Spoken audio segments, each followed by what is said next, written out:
If you've ever found yourself waking up on a Monday morning feeling disgusted with yourself from the weekend, that you need to try harder, you need to diet harder, that you blew it all weekend, then this is exactly the video for you. I'm going to show you how to break that all or nothing mindset, starting with how you can identify it. So I used to be deeply entrenched in this mindset myself.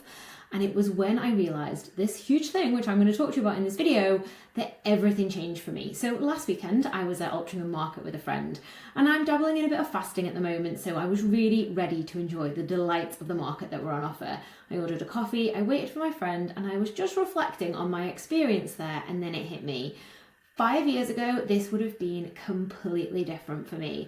I would have been stressing all week. What would I eat? How would I track it? What would be on offer? What would my friend eat? Would I look greedy? All of these things building this stress up and up and up in my mind. And really in the back of my mind, I knew how it was going to play out, and that was going to be badly, right? So I would be saving my calories. I'd be restricting like crazy in the run up to an event, whether it was going for a Sunday roast, going for a night out, especially if it was going for a night out.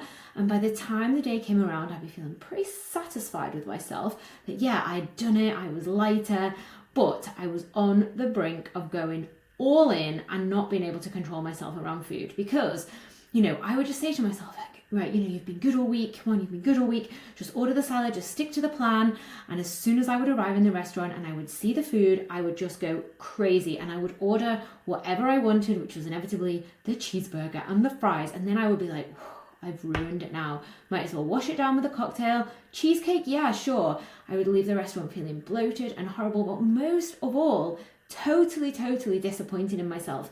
And do you know what? I was not even enjoying the food. I wasn't enjoying the experience. I was not enjoying the company of my friends, because I was just thinking about how bad I was, right? And what was going to be my plan next week to push harder and to try harder.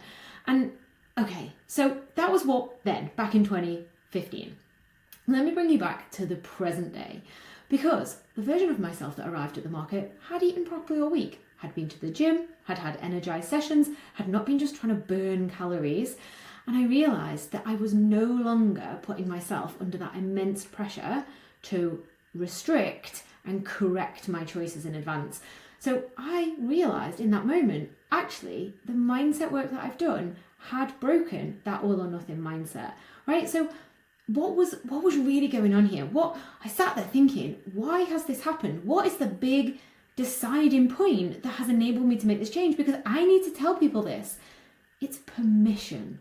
It is permission to eat and enjoy and not feel like the food is good or bad, or you're restricted or good or on or off the wagon, and all of these things that are going round and round and round in our heads that just end up driving us crazy. So I ordered what I thought would be satisfying and tasty, and I ate it all because I really enjoyed it.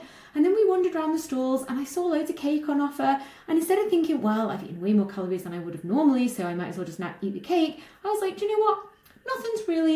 Nothing's really turning me on today. So I bought a piece of brownie for my boyfriend, took that home, and when he had it later, I was like, oh, come on, let's have a try.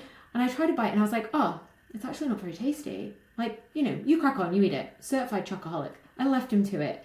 And I was trying to think when this shift happened. And I honestly don't know the answer, but I do know it's been a process.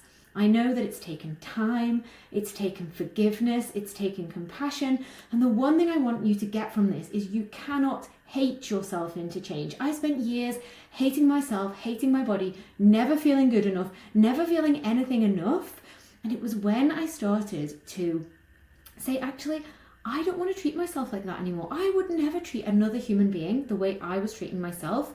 And I practiced every day to start catching those thoughts, being a little bit kinder, asking, what would I say to my sister? What would I say to my best friend? And when I got truly honest with myself, that's when this all or nothing thinking started to gradually evaporate, right? And it took time to build that trust, but I want you to know that you can absolutely do it. You can go from feeling calm, you can go from feeling chaotic even to feeling calm. And that didn't come from being obsessive about tracking or earning my food. It came from knowing I've built habits that support me, not punish me. And I now give myself permission to enjoy food, which means I don't go crazy because there's no restriction. There's no, I won't be able to have that tomorrow. And this has changed everything for me. And I know it can change things for you too, because this isn't, thinking about a cheat day or a start again Monday. It's just actually real life. And when you start to give yourself permission, I know everything is going to change for you as well.